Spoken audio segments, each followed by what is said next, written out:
Hey guys, welcome back to my channel. हम बात कर रहे हैं अंडरस्टैंडिंग आईएससी मैथमेटिक्स की।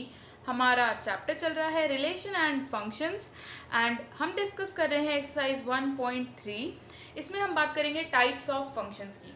हम फंक्शंस के बारे में एक्सरसाइज 1.2 में डिस्कस कर चुके हैं। अगर आपने वो वीडियो अभी तक नहीं देखा है तो आप वो देख सकते हैं।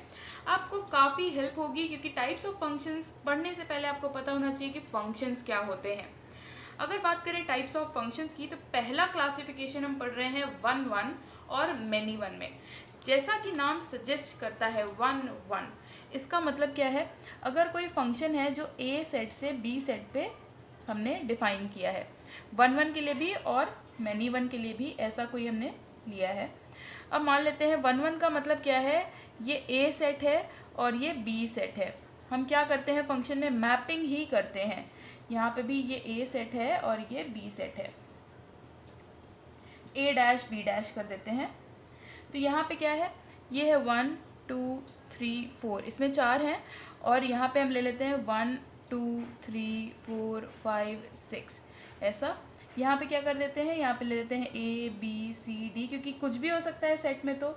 और यहाँ पे क्या 1 2 3 ऐसा, या फिर 4 5 ऐसा ले लेते हैं।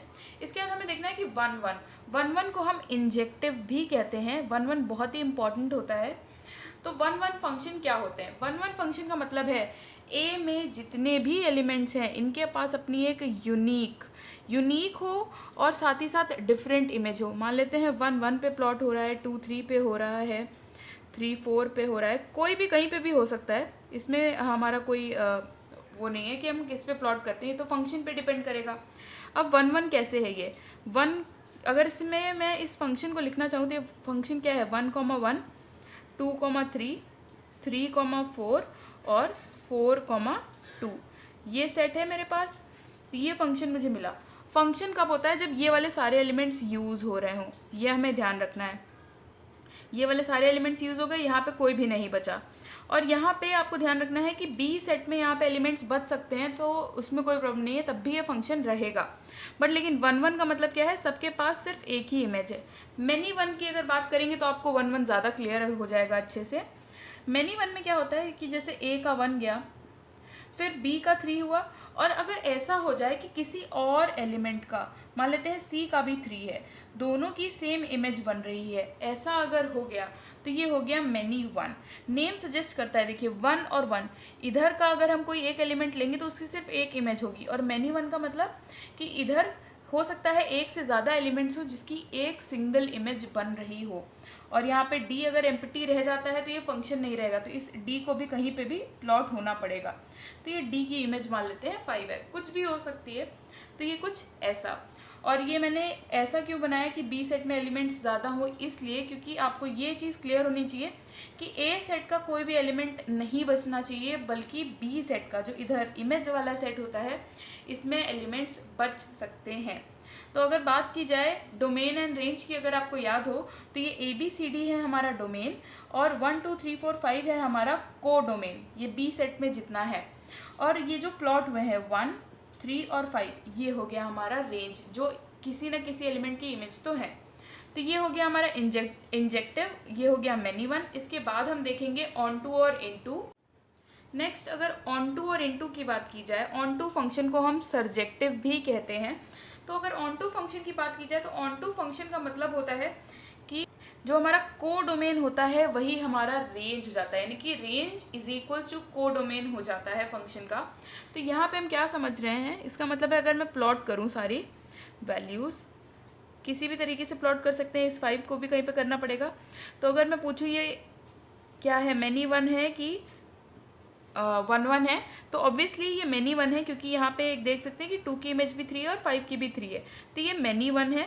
और साथ ही साथ ऑन टू क्यों है, क्योंकि जितने भी एलिमेंट्स बी सेट में थे वो किसी न किसी की इमेज हैं, कोई भी एलिमेंट यहाँ पे रह नहीं गया, एक तरह से इसे हम कह सकते हैं। और अगर लिखना हो तो क्या लिखेंगे, यहाँ पे लिखेंगे range of f is equals to को डोमेन ऑफ एफ। तो ये रेंज और को डोमेन अगर हमारा इक्वल हो जाता है तो होता है ऑन टू फंक्शन।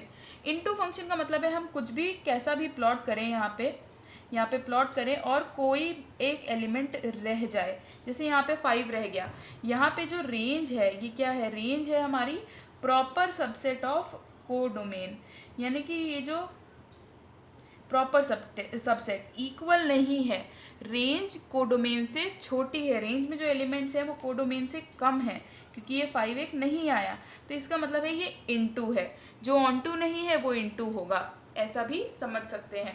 बहुत ही इंपॉर्टेंट टॉपिक है 1-1 करस्पॉन्डेंस या फिर बाइजेक्टिव फंक्शन। 1-1 करस्पॉन्डेंस और बाइजेक्टिव फंक्शन बहुत ही इंपॉर्टेंट है, क्यों? क्योंकि ये 1-1 और ऑन-टू का कॉम्बिनेशन होता है। अगर कोई फंक्शन 1-1 भी है और ऑन-टू भी है तो हम कहेंगे फंक्शन बाइजेक्टिव है, या फिर कहेंगे कि फंक्शन में 1-1 करस्पॉन्डेंस है। नेक्स्ट, अगर कोई फंक्शन ए सेट से ए सेट पे ही डिफाइंड है, यानी कि सेम सेट पे डिफाइंड है, तो यहाँ पे अगर मैं ऐसा कुछ डिफाइन करूँ f(x) is equals to x, ये फंक्शन में डिफाइन करूँ तो ये होगा हमारा आइडेंटिटी फंक्शन। आइडेंटिटी फंक्शन क्यों? क्योंकि ये खुद को खुद पर ही प्लॉट करेगा। नेक्स्ट, अगर बात की जाए कांस्टेंट फंक्शन की, कांस्टेंट फंक्शन क्या होता है? कांस्टेंट फंक्शन, अगर कोई फंक्शन में डिफाइन करूँ ए सेट से बी सेट पे, और यहाँ पे फंक्शन लिख दूँ f(x) इज इक्वल्स टू, यहाँ पे कोई b ले ले, जहाँ पे b कहाँ पे बिलोंग करता हो, b सेट पे बिलोंग करता हो, तो ये हो जाएगा कांस्टेंट फंक्शन, क्योंकि x की कोई भी वैल्यू रखें b ही आने वाला है। इसका एग्जांपल अगर देखें छोटा सा, अगर a सेट हमारे पास क्या है, यहाँ पे a सेट हम ले लेते हैं 1 2 3, तो यहाँ पे ये a सेट है, a से a पर ही हम फंक्शन डिफाइन कर रहे हैं, यानी कि 1 2 3 f(x) की वैल्यू 1 रखी, f(x) आएगा 1 1 पे प्लॉट हो रहा है, 2 2 पे प्लॉट हो रहा है, 3 3 पे प्लॉट हो रहा है, ऐसा कुछ दिखता है आइडेंटिटी फंक्शन। कांस्टेंट फंक्शन की बात की जाए, अगर a सेट हम यही ले रहे हैं और b सेट में क्या ले लूँ, b सेट में ले लूँ अगर a b c ले लेते हैं, और ये b कुछ भी हो सकता है, अगर a b c नहीं लेना है तो यहाँ पे आप क्या ले सकते हैं, यहाँ पे 2 3 5 कोई भी नंबर ले सकते हैं, तो ये हो जाएगा 1 2 3, यहाँ पे 2 3 और 5, तो ये a सेट है, ये b सेट है, दोनों में नंबर्स हैं पर दोनों सेट डिफरेंट है।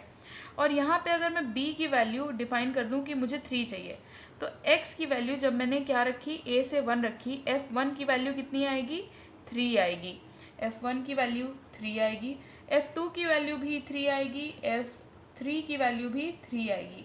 तो ये कुछ ऐसा दिखता है, कांस्टेंट फंक्शन दिखता है ऐसा कि जितने भी एलिमेंट्स होंगे वो सिर्फ किसी एक एलिमेंट पे ही जा रहे होंगे। यहाँ पे अगर हम देखें तो ये कैसा फंक्शन था, सिर्फ इस पर्टिकुलर फंक्शन की बात करें तो यहाँ पे हम देख सकते हैं सारे अलग अलग पे प्लॉट हो रहे हैं, ये 1-1 फंक्शन है और ऑन-टू भी है, इस केस में तो ये ऑन-टू भी है। यहाँ पे अगर बात करें तो ये मैनी फंक्शन दिख रहा है, मैनी वन फंक्शन दिख रहा है, क्योंकि बहुत सारे एलिमेंट्स हैं जो एक ही एलिमेंट पे प्लॉट हो रहे हैं। यहाँ पे इसके बाद अगर मैं बात करूँ इक्वल फंक्शंस की, तो यहाँ पे लिख लेते हैं इक्वल फंक्शंस। कोई भी दो फंक्शंस इक्वल कब होंगे?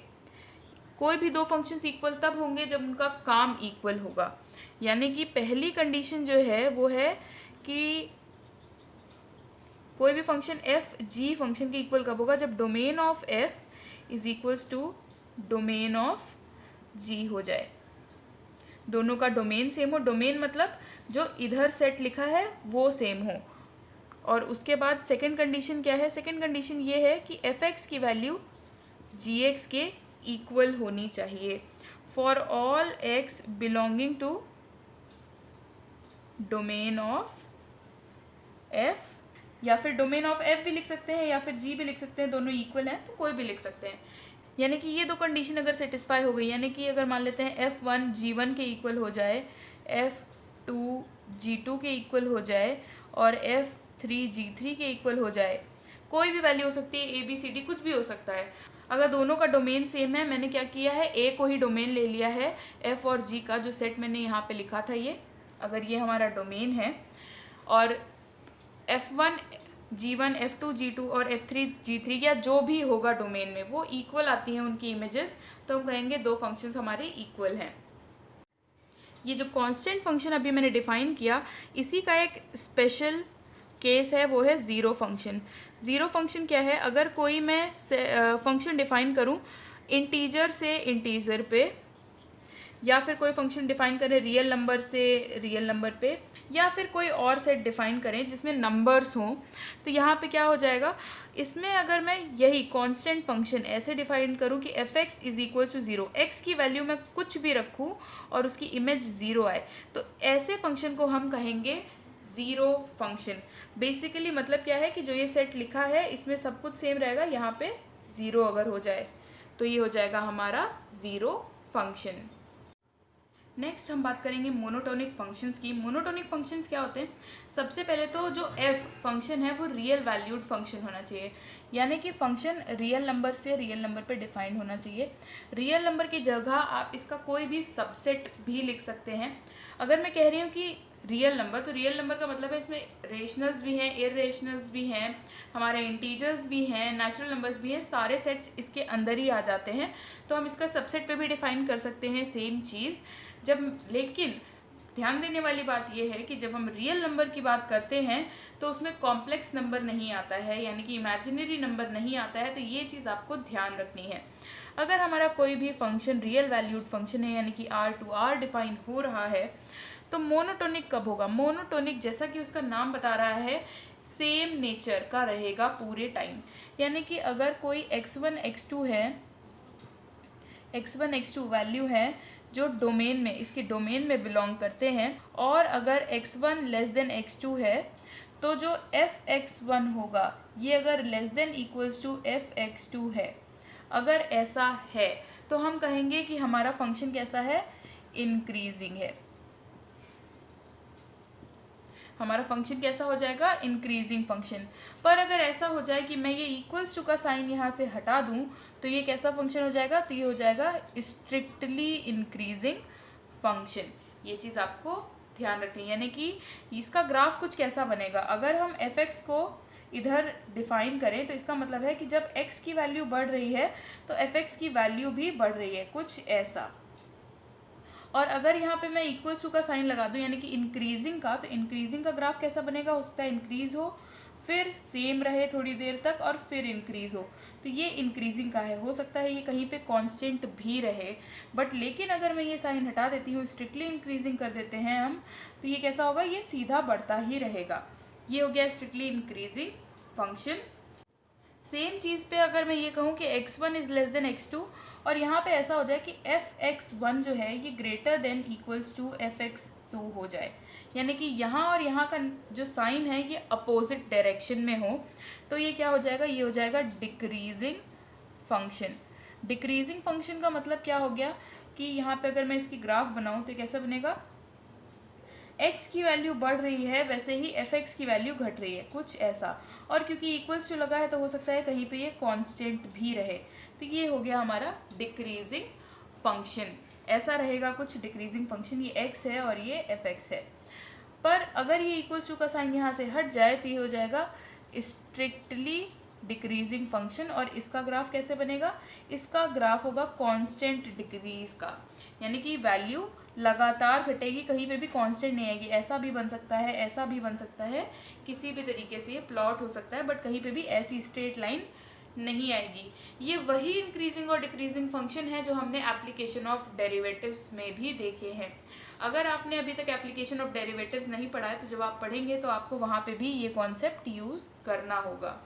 एक छोटा सा टॉपिक है इवन एंड ऑड फंक्शन। बहुत सारी जगह ये यूज़ होता है, इंटीग्रेशन में, डिफरेंशिएशन में और बहुत सारी जगह।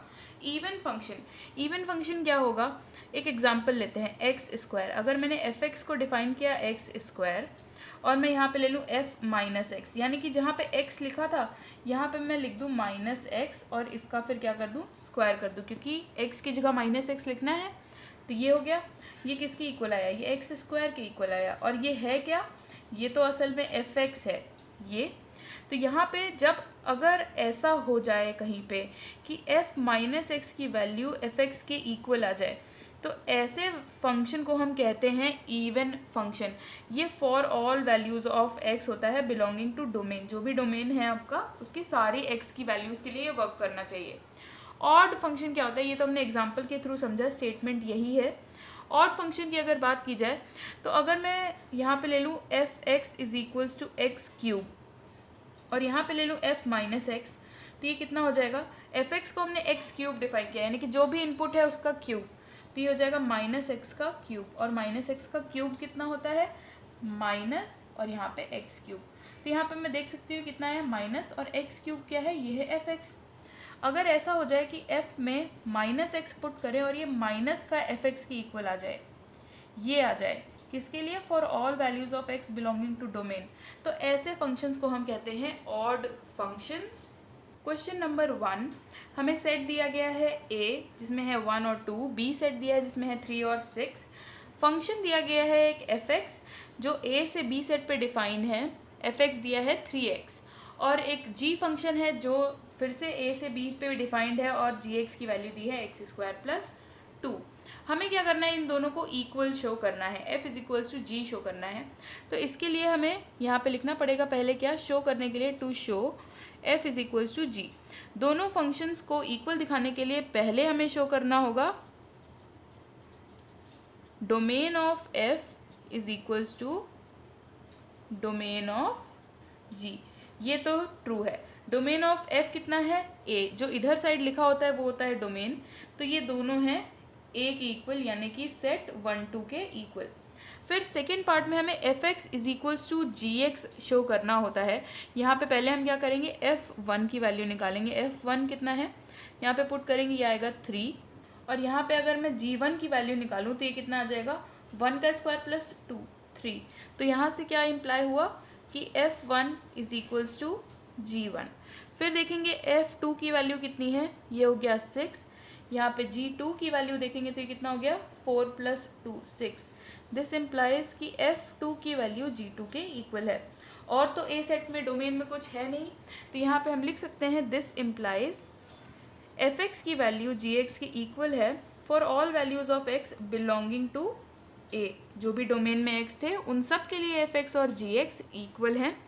This implies f = g, hence shown, and this will be your answer। Question number 2, हमें चेक करना है इंजेक्टिविटी एंड सर्जेक्टिविटी, यानी कि 1 1 एंड ऑन 2, ये हमें चेक करना है। तो इंजेक्टिविटी चेक करने के लिए हमें एक बेसिक रूल फॉलो करना है, क्या कि हम fx1 को fx2 के इक्वल लेट करेंगे और हम शो कर देंगे कि x1 और x2 इक्वल है। इसका मतलब क्या है, ये होता है a सेट जिसमें हम x1 और x2 लेते हैं और ऐसे x3 x4 बहुत सारे सेट्स लेते हैं, और ये होता है दूसरा सेट जिसमें हम इसकी इमेजेस लेते हैं, यानी कि fx1 fx2 और ऐसे बहुत सारे।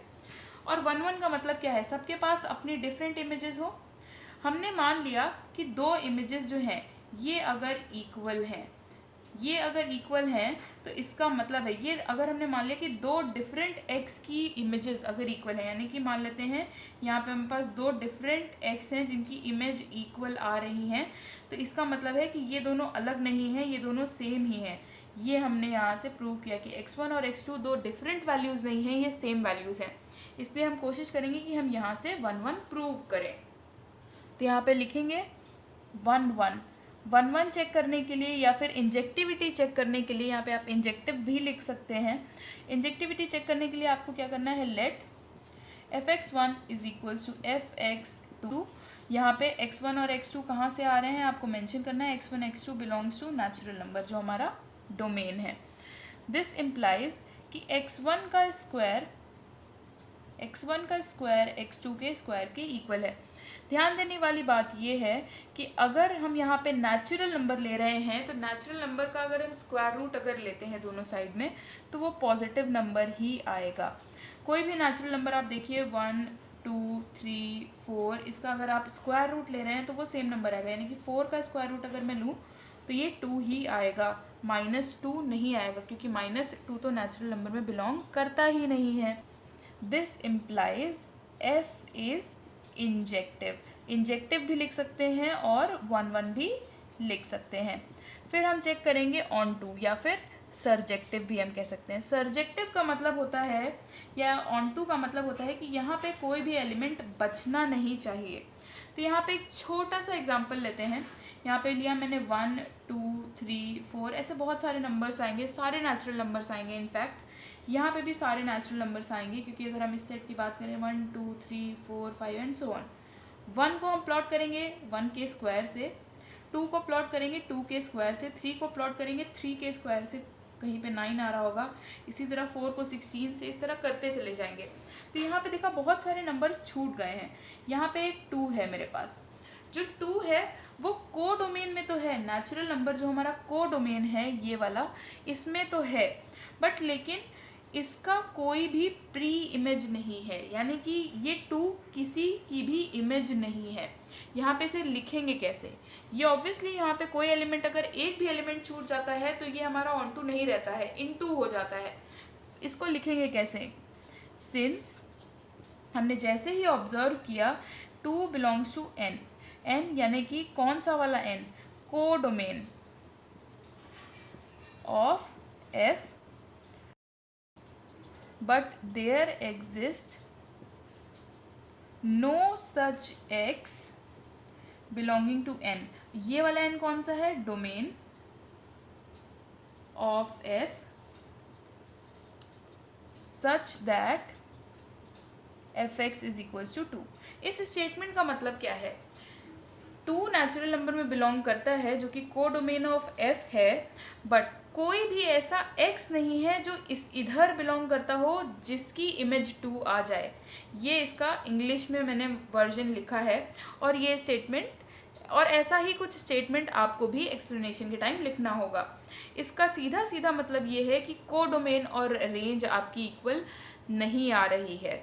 This means this is not onto, this implies f is not surjective। Second part में सेम फंक्शन दिया है पर डिफरेंट। कैसे? fx is equal to x square same है, बट यहाँ पे डोमेन और रेंज, डोमेन और को डोमेन चेंज कर दिया है, और जिसके चेंज होने से हमारा पूरा आंसर चेंज हो जाएगा। कैसे? इंजेक्टिव का मतलब होता है कि 1 1 कुछ ऐसा दिखे फंक्शन। यहाँ पे मैं क्या करूँगी आपको दिखाते हैं। किसी चीज़ को प्रूव करना होता है तो हम क्या करते हैं, उसे पूरा प्रूव करते हैं for all values of x. किसी चीज़ को डिसप्रूव करना होता है तो सिर्फ एक एग्जाम्पल लिखते हैं जिसे हम काउंटर एग्जाम्पल बोलते हैं, और उससे हम किसी भी स्टेटमेंट को डिसप्रूव कर सकते हैं। ये इंजेक्टिव नहीं है, ये मुझे देख के पता चल रहा है। कैसे पता चल रहा है? f1 की अगर मैं वैल्यू लिखूँ तो ये क्या है? f1 की वैल्यू का मतलब है 1 का स्क्वायर, जो कि 1 आएगा। और अगर मैं f-1 की वैल्यू लिखूँ यानी कि -1 का स्क्वायर, तो ये कितना आएगा? ये भी 1 आएगा। दिस मीन्स कि 2 डिफरेंट x की सेम इमेज आ रही है। यहाँ पे जब हम प्लॉट करेंगे तो सारे इंटीजर्स लिखेंगे तो -1 भी आएगा, 1 भी आएगा, और यहाँ पे बहुत सारे इंटीजर्स आएंगे, 1 आएगा। तो इन दोनों की ऐसी कुछ इमेज बन जाएगी। और मैंने बताया था जब भी कुछ ऐसा बनता है तो ये क्या हो जाता है? मैनी 1, ये 1 1 नहीं रह जाता है। Since 1 and -1 have same image, this implies f is not injective। फिर हम चेक करेंगे कि सरजेक्टिव या ऑन टू है कि नहीं, क्योंकि आपको एक चीज़ ध्यान रखनी है कि 1 1 और ऑन टू का एक दूसरे से कोई भी रिलेशन नहीं है, तो एक दूसरे पर डिपेंड नहीं करते हैं ये। यहाँ पे देखेंगे सरजेक्टिव और ऑन टू के लिए, तो ऑन टू है कि नहीं, कोई एलिमेंट रह जाएगा कि नहीं रह जाएगा। तो अगर आप देखें यहाँ पे स्क्वायर है, क्लियरली यहाँ पे सिंस -1 बिलोंग्स टू z, यहाँ पे स्पेसिफाई करना है कौन सा z, यानी कि को डोमेन वाला हम यहाँ पे बात कर रहे हैं। को डोमेन ऑफ f, जो हमारा को डोमेन है ये वाला पार्ट जो है, इसमें जो -1 है, इसमें -1 है, but there exist no such x, ऐसा कोई भी x नहीं है जो z को बिलोंग करता हो, यानी कि डोमेन, आपकी हम बात कर रहे हैं डोमेन ऑफ f की, इस वाले की। There exist no such x belonging to z such that, इस तरह से कि fx की वैल्यू -1 हो जाए। किसी भी x का स्क्वायर -1 नहीं होता है। This implies f is not surjective. हमारा आंसर क्या है? ना ही इंजेक्टिव है, ना ही surjective, and this will be your answer. Third part बिल्कुल ही सेकेंड पार्ट जैसे करेंगे, real number to real number है, सिमिलरली ये भी इंजेक्टिव और सर्जेक्टिव नहीं होगा, क्योंकि इंटीजर्स में जैसे -1 और 1 की इमेज सेम आ रही थी, और -1 और 1 तो रियल नंबर में भी है, तो इसका भी स्क्वायर करेंगे तो 1 आएगा, तो इसलिए नॉट इंजेक्टिव। और सर्जेक्टिव की बात करें तो -1 तो रियल नंबर में यहाँ पे है ही, और -1 का कोई भी हमें प्री इमेज नहीं मिलेगा, किसी भी नंबर का स्क्वायर -1 नहीं आएगा, hence this is not surjective as well। Fourth part, natural number से रेशनल नंबर, क्यू जो होता है ये रेशनल नंबर होता है। रेशनल नंबर वो नंबर जो p/q के फॉर्म में लिखे जा सकते हैं और q 0 नहीं होना चाहिए, इन्हें हम कहते हैं रेशनल नंबर। तो ये हमारा फंक्शन डिफाइन किया गया है f(x = x³। इंजेक्टिव है कि नहीं?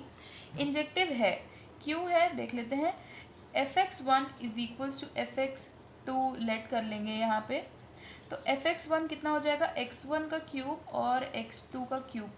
अगर देखें नेचुरल नंबर के बारे में, तो नेचुरल नंबर कोई भी दो नेचुरल नंबर्स का क्यूब कभी भी इक्वल नहीं होता है। इसका मतलब है कि अगर ये दो क्यूब्स इक्वल हैं, इसका मतलब है कि x1 को x2 के इक्वल होना पड़ेगा, x1 = x2, क्योंकि यहाँ से ये इम्प्लाई हो गया, this implies f is injective, तो ये इंजेक्टिव प्रूव हो गया। इसके बाद हमें देखना है सर्जेक्टिव या फिर ऑनटू। सर्जेक्टिव या फिर ऑनटू की बात की जाए तो हमें देखना है कि क्या कोई ऐसा नंबर तो नहीं है जो छूट रहा हो हमारे कोडोमेन में। तो उसके लिए क्या करना है, रेशनल नंबर के सारे सेट्स हैं, नेचुरल नंबर का क्यूब करेंगे तो कैसे नंबर आएंगे। नेचुरल नंबर कोई भी लें आप, 1 2 3 4 5, इनका क्यूब करेंगे तो भी नेचुरल नंबर ही आएगा हमारे पास। तो ऐसा हम देख सकते हैं कि इन सब का क्यूब करने पे नेचुरल नंबर ही आएगा। और यहाँ पे हमारे पास रेशनल नंबर 1.2 1.3 ऐसे नंबर्स भी आएंगे। इनफैक्ट अगर हम वो ना भी देखें, यहाँ पे अगर q की जगह नेचुरल नंबर भी दिया होता तब भी ये ऑनटू नहीं होता। क्यों? क्योंकि 1 के बाद सीधे 8 आया, 2 3 4 5 6 7 नहीं आया, और उसके बाद 8 के बाद 27 तक भी बहुत सारे नंबर्स नहीं आए। तो यहाँ पे हम क्या करेंगे, सेम स्टेटमेंट जो अभी तक हम लिख रहे थे, since 2 belongs to Q, even negative numbers के बारे में भी आप ये बात कर सकते हैं, क्योंकि यहाँ पे हमने नेचुरल नंबर से स्टार्ट किया है। Since 2 belongs to Q, but अब यहाँ पे मैंने डोमेन को डोमेन नहीं लिखा, क्योंकि क्लियर है यहाँ पे कि Q और N दोनों अलग अलग हैं, तो हमें स्पेसिफाई करने की ज़रूरत नहीं है। Since 2 belongs to Q, but there exist no such x belonging to natural number such that f(x) = 2, कोई ऐसा नेचुरल नंबर नहीं है जिसका क्यूब 2 आए। This implies f is not surjective and this will be your answer.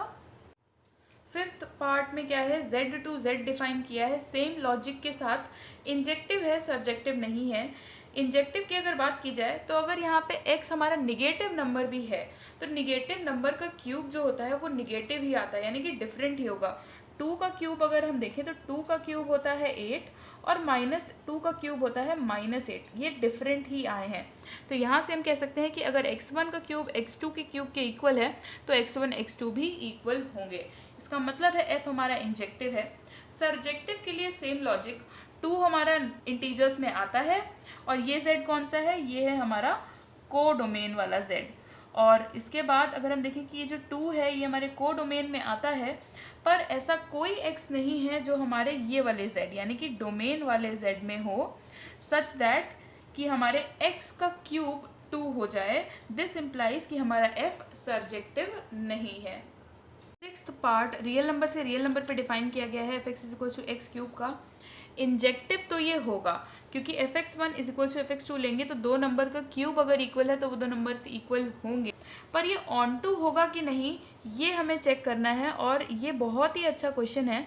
Onto prove करने के लिए हमें क्या करना होता है, अभी तक हमने प्रूव किया था कि इनटू कैसे होता है क्योंकि हमें कोई काउंटर एग्जाम्पल मिल जा रहा था, पर ऑनटू प्रूव करने के लिए क्या करेंगे, क्योंकि ये फंक्शन तो ऑनटू है, तो लेट कर लेंगे f(x) = y। f(x) कितना है, एक्स क्यूब है, this implies x cube y के इक्वल है। यहाँ से अगर मैं देखूँ तो एक्स की वैल्यू कितनी हो गई, क्यूब रूट ऑफ वाई।